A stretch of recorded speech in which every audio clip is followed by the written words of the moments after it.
The idea that I have about just turning your legs at a different rate than your upper body, just having the ability to separate what your legs are doing at the level that your legs are, and not getting your butt or your hips or your shoulders involved, I think it's critical.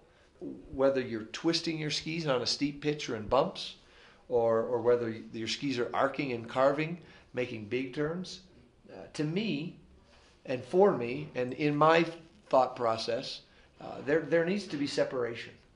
I will go out on a limb and say that the idea of classic countering has fallen out of favor, but that doesn't mean that we're not countered through a turn.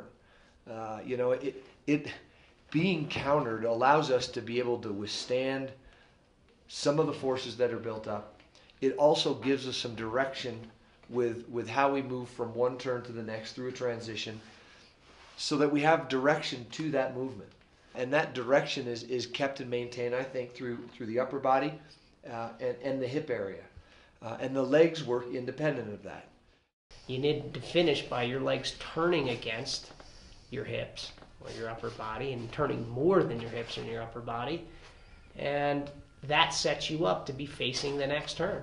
It's not turning your hips necessarily away from the turn, but it's making sure your legs are turning and your hips aren't. It's a pretty simple concept. And maybe being strong with your hips and not allowing them to turn as much as your legs and your skis.